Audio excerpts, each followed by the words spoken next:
Good morning students. I think आप लोगों ने एक्सरसाइज 3.3 तक का काम कंप्लीट कर दिया होगा। उससे आगे का जो है वो हम नेक्स्ट टॉपिक अब स्टार्ट करने वाले हैं, जो कि हैं आपके प्रारंभिक संक्रियाएं या एलिमेंट्री ऑपरेशंस जिसको हम कहते हैं। तो अब एलिमेंट्री ऑपरेशंस हमारे होते क्या हैं वो हम देखते हैं। एलिमेंट्री ऑपरेशन, इसमें दो टाइप के क्वेश्चंस हैं। एलिमेंट्री ऑपरेशंस जो हम जनरली लगा रहे हैं या इस एक्सरसाइज में जितने भी क्वेश्चंस हैं वो एक ही तरीके की आव्यूह पे लग रहे हैं, जो कि होती है हमारी वर्ग आव्यूह। वर्ग आव्यूह आई थिंक आप जानते हैं, जब आपको शुरुआत में मैंने आव्यूह के प्रकार बताए थे वहाँ वर्ग आव्यूह या स्क्वायर मैट्रिक्स के बारे में बताया था। जब हम बात करते हैं स्क्वायर मैट्रिक्स की तो वहाँ पे जो उसका ऑर्डर है, ऑर्डर जनरली हम क्या लिखते हैं, m क्रॉस n। m क्या होती है हमारी पंक्तियों की संख्या और n क्या होता है हमारा स्तंभों की संख्या। तो वर्ग आव्यूह के केस में m और n बराबर होगी, मतलब स्क्वायर मैट्रिक्स जैसे कि 2 क्रॉस 2 ऑर्डर की होगी, 3 क्रॉस 3 ऑर्डर की होगी, 4 क्रॉस 4 ऑर्डर की होगी। आपके पास जनरली यही दो आने वाली हैं जो आपके क्वेश्चंस में आने वाली हैं। तो यहाँ पे जो इस एक्सरसाइज में जितने भी क्वेश्चंस हम पढ़ेंगे वो हम किस पे पढ़ेंगे, वर्ग आव्यूह पे पढ़ेंगे, एलिमेंट्री ऑपरेशंस। वैसे लग किसी पे भी सकते हैं पर यहाँ हम जनरली वर्ग आव्यूह पे पढ़ने वाले हैं, ठीक है। तो ये हमारे पास एलिमेंट्री ऑपरेशंस हैं। तो एलिमेंट्री ऑपरेशंस को अगर हम हिंदी में बात करें तो हम इनको कहते हैं प्रारंभिक संक्रियाएं।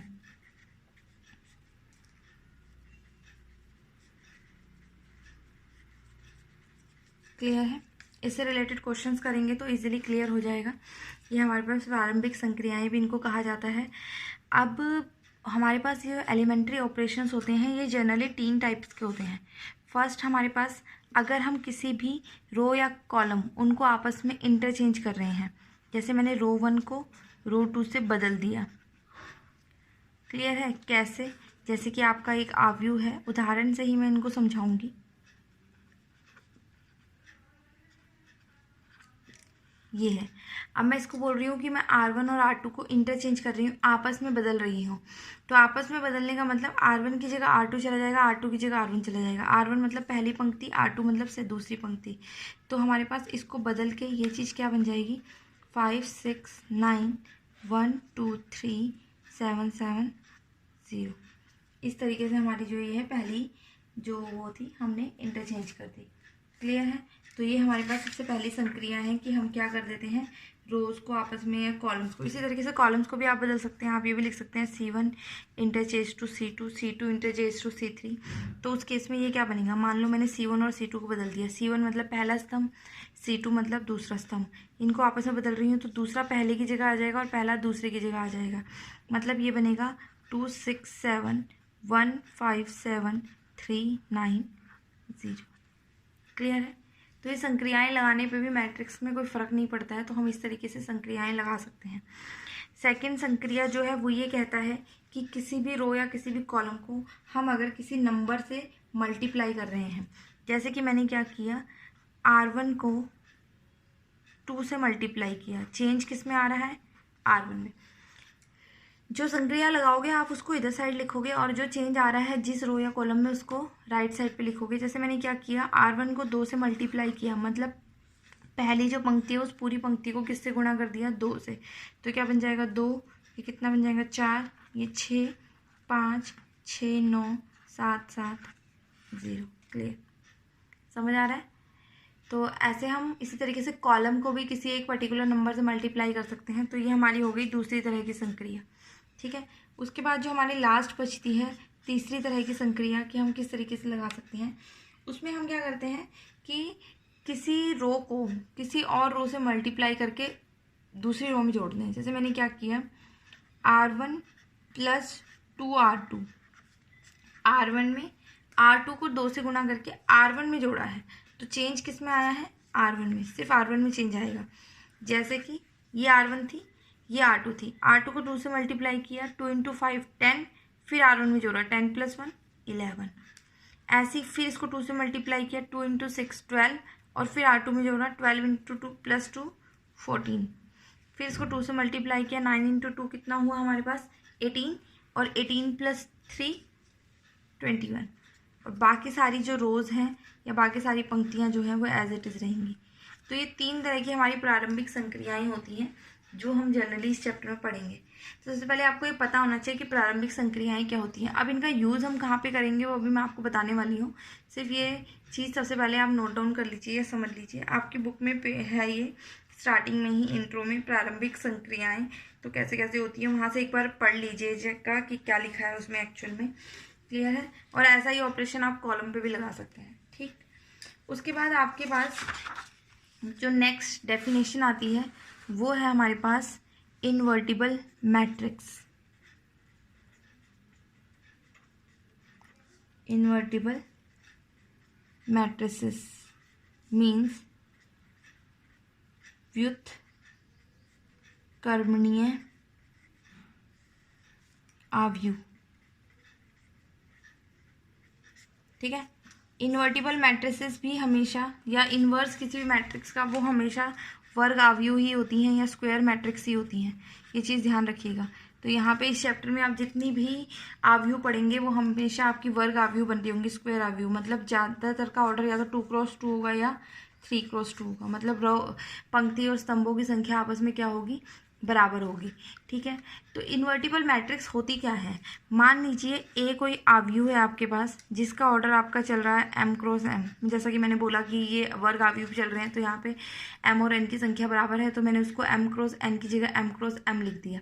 ठीक है, तो अगर हमें एक और मैट्रिक्स b मिलती है जिसका ऑर्डर भी m×n चल रहा है, m×m ही चल रहा है, दोनों का ऑर्डर बराबर है, और a को अगर b से मल्टीप्लाई करो तो भी आपको i मिल रहा है और b को a से मल्टीप्लाई करो तो भी आपको i मिल रहा है। i आप समझते हैं हमारे पास तत्समक आव्यूह या आइडेंटिटी मैट्रिक्स जिसको हम कहते हैं, जिसके सिर्फ विकर्ण हमारे एक होते हैं और बाकी सारी संख्याएं क्या होती हैं, 0। तो हमारे पास क्या बनता है, एक आइडेंटिटी मैट्रिक्स या i से हम इसको डिनोट करते हैं। ये 3x3 के लिए हो गया।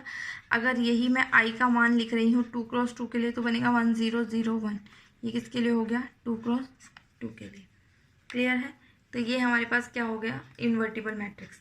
तो अगर कोई भी मैट्रिक्स ए के लिए हमें कोई दूसरी मैट्रिक्स बी मिल रही है, उन दोनों को आपस में मल्टीप्लाई करके हमें क्या मिल रहा है, आई आइडेंटिटी मैट्रिक्स मिल रही है, तो हम कह देंगे कि ए मैट्रिक्स जो है वो कैसी मैट्रिक्स है, व्युत्क्रमणीय आव्यूह है या इन्वर्टिबल मैट्रिक्स है। और ए का इन्वर्स जो है वो बी बनेगा। ए जो है वो हमारे पास बी इन्वर्स के बराबर है और बी जो है वो हमारे पास ए इन्वर्स के बराबर है। क्लियर है? तो ये हमारे पास क्या है, व्युत्क्रमणीय आव्यूह की डेफिनेशन हो गई। और किसी मैट्रिक्स का अगर इन्वर्स जो है एग्जिस्ट कर रहा है तो हमेशा एक ही में होगा। अच्छा, एक चीज़ आपको मैंने बताई थी जब हमने पिछले चैप्टर में परिवर्त निकाले थे, ट्रांसपोज, तो हम क्या करते थे, अगर ए बी मल्टीप्लाई में है उसका ट्रांसपोज हम निकाल रहे हैं तो क्या होता था, पहले B transpose into A transpose. इसी तरीके से अगर ए बी मल्टीप्लाई में चल रहे हैं और उनका इन्वर्स निकालना है तो पहले बी इन्वर्स निकलेगा फिर ए इन्वर्स निकलेगा। क्लियर है? अब आते हैं क्वेश्चंस पे कि इस एक्सरसाइज में क्वेश्चंस क्या क्या है। मेरे ख्याल से आपको ये चीज़ें समझ में आ गई होंगी कि एलिमेंट्री ऑपरेशंस क्या होते हैं, प्रारंभिक संक्रियाएं और व्युत्क्रमणीय आव्यूह क्या होते हैं। ठीक है, इसका यूज़ करके अब हम क्या करेंगे, अब हम क्या निकालना चाह रहे हैं, हम निकालना चाह रहे हैं अपना इन्वर्स या व्युत्क्रम किसी मैट्रिक्स का। देखिए यहाँ पे दो तरह के क्वेश्चन हैं और इसमें से जो 3x3 वाली जो मैट्रिक्स बन रही हैं, ये वाले क्वेश्चन आपके एग्जाम्स में 6 मार्क्स में भी आए हुए हैं काफ़ी बार। ठीक है, तो 3x3 वाली मैट्रिक्स के क्वेश्चन थोड़े टिपिकल होते हैं, उनको हम आज नहीं करेंगे। आज हम सिर्फ 2x2 वाले आव्यूह के क्वेश्चंस को करेंगे कि उनका व्युत्क्रम हम कैसे निकाल सकते हैं बाय यूजिंग एलिमेंट्री ट्रांसफॉर्मेशन या प्रारंभिक संक्रियाओं का इस्तेमाल करके हमें किसी भी आव्यूह का व्युत्क्रम अगर निकालना है तो हम कैसे निकालेंगे। इम्पॉर्टेंट टॉपिक है, ध्यान से देखिएगा, इतना इजीली बच्चे इसको क्लियर भी नहीं कर पाते हैं। देखिए, सबसे पहले मैं एक एग्जांपल करा रही हूँ, फिर एक्सरसाइज के 2 क्वेश्चंस कराऊंगी। 2x2 मैट्रिक्स वाले हम शुरू कर रहे हैं, बाकी आप अकॉर्डिंगली कीजिएगा। एग्जाम्पल नंबर 23 है आपकी बुक का। ठीक है, उसने बोला by using elementary transformation find the inverse of matrix, मतलब प्रारंभिक संक्रियाओं का इस्तेमाल करते हुए आव्यूह ए जो आपको दिया है इसका व्युत्क्रम ज्ञात कीजिए। ये ए आव्यूह आपको दिया हुआ है। अब ये क्वेश्चन 2 तरीकों से हो सकता है बेटा। 2 तरीकों से कैसे हो सकता है, इस क्वेश्चन को करने के लिए अगर आप पंक्ति वाली प्रारंभिक संक्रियाएं लगा रहे हैं तो सारी संक्रियाएं आप पंक्ति वाली ही लगाएंगे, और अगर आप स्तंभों वाली प्रारंभिक संक्रियाएं लगा रहे हैं तो सारी की सारी संक्रियाएं आप स्तंभों वाली ही लगाएंगे। देखिए मैं दोनों तरीके से आपको ये क्वेश्चन करके दिखाऊंगी। अगर आप पंक्ति वाली या रो ऑपरेशन लगा रहे हैं, रो या पंक्ति वाले ऑपरेशन लगा रहे हैं अगर आप, तो आप क्या करेंगे, a इज इक्वल टू ए आई लिखेंगे, a इज इक्वल टू आई ए लिखेंगे। और अगर आप स्तंभों वाली प्रारंभिक संक्रियाएं निकाल रहे हैं तो आप a इज इक्वल टू ए आई लिखेंगे। क्लियर है? सिंपल सी बात है कि आइडेंटिटी मैट्रिक्स से अगर किसी भी अवयव को हम गुणा करेंगे तो a ही आता है। ठीक है, अब उसके बाद अगला स्टेप हमें क्या करना है, इस a की जगह a का मान रखना है 1 2 2 -1। i की जगह पे i का मान रखना, i कितना होता है 1 0 0 1 इंटू में a। अब मैंने ऐसा लिखा क्यों, इसलिए लिखा मैंने ऐसा, अब हमारा जो मेन पर्पज़ है हम क्या करेंगे, इसको i बना देंगे। अगर मैं इसको i बना दूँ, i किसके बराबर होता है, a और a इनवर्स की मल्टीप्लिकेशन के बराबर होता है। a को हम छेड़ेंगे नहीं तो ये जो मैट्रिक्स आपकी बदल जाएगी ये a इनवर्स में बदल जाएगी, मतलब हमें a का व्युत्क्रम मिल जाएगा। देखिए सबसे पहले रो ऑपरेशन की मैं बात कर रही हूँ। अब देखो i बनाने के लिए सबसे पहले मैं रो ऑपरेशन लगा रही हूँ। जब भी आप रो ऑपरेशन लगाओगे तो आप पंक्तियों को ध्यान से देखो, कॉलम स्तंभों को ध्यान से देखोगे। देखो सबसे पहले यहाँ पे 1 होना चाहिए, इसको i बनाने के लिए 1 है। अब उसके बाद इसको देखो, यहाँ पे क्या है 2, ये क्या होना चाहिए 0। 0 कब होगा ये, अगर मैं इसको 2 से माइनस कर दूँ। देखो मैं क्या लिख रही हूँ, मैं लिख रही हूँ R2 minus 2R1 change in R2। मैंने क्या किया, R1 को 2 से मल्टीप्लाई किया और R2 में से माइनस किया। R1 को जब 2 से मल्टीप्लाई किया, 1 इंटू 2 कितना होगा 2, 2 माइनस 2 कितना हो जाएगा 0। तो क्लियर है, वही चीज़ मैंने यहाँ पे की है कि R2 में से 2R1 को मल्टीप्लाई कर दिया। देखो क्या बनेगा अब हमारे पास, R1 में कोई चेंज नहीं है, R1 को ऐसे ही रखेंगे। इसमें से 2 मल्टीप्लाई करके माइनस करेंगे, 0 हो जाएगा। -1 माइनस 2 इंटू 2 मतलब माइनस का 5, चेंज इधर भी लगेगा। R1 as it is, R2 में से 0 माइनस 2 मतलब माइनस का 2, ये 1 ही रहेगा a। क्लियर? अब उसके बाद अगला स्टेप हमारा क्या होगा, यहाँ पे 1 बनाना। हर क्वेश्चन सेम स्टेप पे चलेगा। अब हम अगले स्टेप में यहाँ पे 1 बनाएंगे। यहाँ पे 1 कब हो सकता है, अगर हम ये हम ऑपरेशन कौन से लगा रहे हैं, R वाले, ये ध्यान रखना है, पंक्ति वाले, तो पंक्तियाँ ही यूज़ होंगी। अगर मैं इस पूरे को -5 से भाग दे दूँ तो यहाँ 1 बन जाएगा। ये है क्या R2, तो मैं क्या लिख रही हूँ -1/5 R2 चेंज इन R2। तो देखो क्या हुआ, R1 में कोई चेंज नहीं है तो एज इट इज़ रहेगा। इसको किसी से भी भाग दो तो 0 है, 0 ही रहेगा। -5 को जब -5 से भाग दोगे तो क्या बन जाएगा 1, एज इट इज़। ये तो ऐसे ही रहेगा। जब इसको -5 से भाग दोगे, माइनस से माइनस कटेगा, ये कितना बनेगा 2/5, और इसको दोगे तो कितना बनेगा -1/5 इंटू a। अब देखो ये पूरा i बन गया, बस हमें यहाँ पे क्या चाहिए 0। हमें यहाँ पे 0 चाहिए तो हम क्या करें, R1 में से 2R2 को माइनस कर दें। क्लियर? बहुत ही सिंपल सा था। देखो R1 में से माइनस कर रहे हैं, 1 माइनस 2 इंटू 0, 0 के से मल्टीप्लाई करो 0 होता है तो ये 1 ही रहेगा। 2 माइनस 2 इंटू 1, 2 माइनस 2 मतलब कि 0। R2 में हमने कोई चेंज नहीं किया तो वो एज इट इज़ रहेगा। i बन गया हमारा यहाँ पे। अब देखो फिर से 1 माइनस 2, 1 माइनस, ये क्या बनेगा आपका 1 माइनस 2 इंटू 2/5 मतलब 1 माइनस 4/5। एलसीएम लोगे, हल करोगे तो ये बनेगा 1/5। ऐसे ही इसको करोगे, 1 0 माइनस 2 इंटू ये कट के कटेगा 2/5, ये बना 2/5 माइनस 1/5।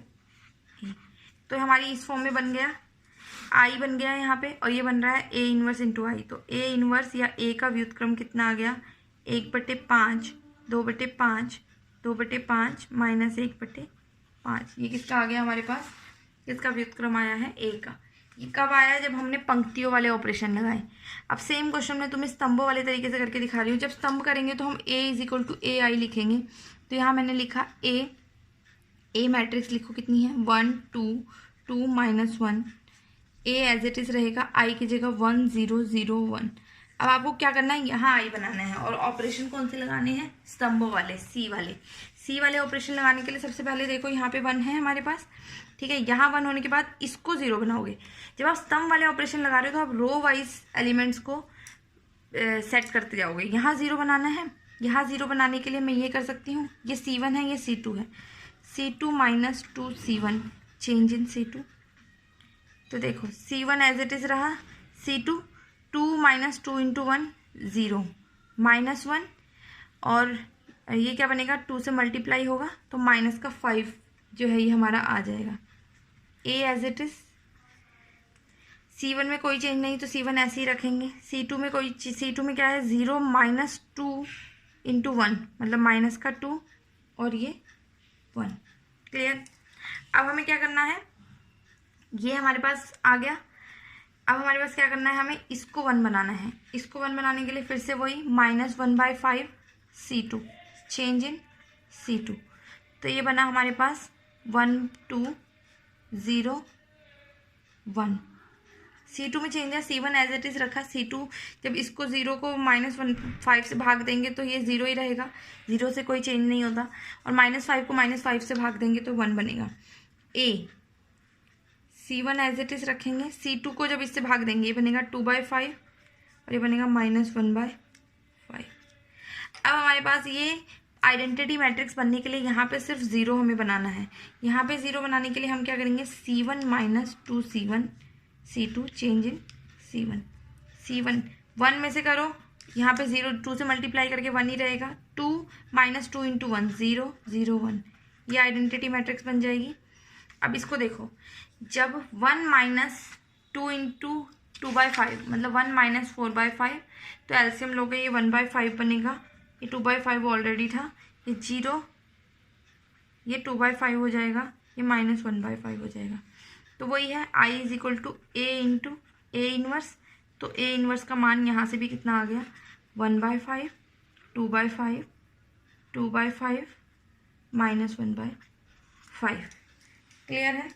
तो ये चीज़ हमारे पास क्या आ गई A इनवर्स। और अगर आप ये चेक करना चाहते हैं कि आपका क्वेश्चन सही है या नहीं, तो आप क्या कर सकते हैं, ये आपका A इनवर्स है, ये आपका A है, दोनों को मल्टीप्लाई करके देखें तो आपके पास I के इक्वल आना चाहिए 1 0 0 1।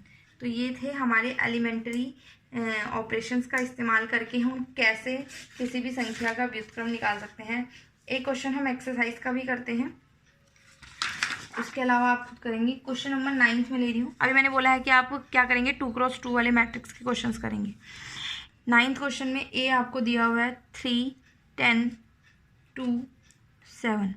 ठीक है, क्लियर है। आप जो मर्जी लिखिए, जैसे कि मैं A इज इक्वल टू आई ए लिख रही हूँ, A इज इक्वल टू आई ए लिख रही हूँ, मतलब मैं पंक्ति वाले ऑपरेशन लगा रही हूँ। ठीक है, तो ये बनेगा 3 10 2 7, I की जगह 1 0 0 1 इंटू A। सही है। पंक्ति ऑपरेशन बनाने के लिए भी सबसे पहले यहाँ पे 1 चाहिए, तो R1 को 3 से भाग कर दो। ठीक है, 1/3 R1 चेंज इन R1। कई क्वेश्चंस में आपको ऑलरेडी 1 होता है तो हमें चेंज करने की ज़रूरत नहीं पड़ती है।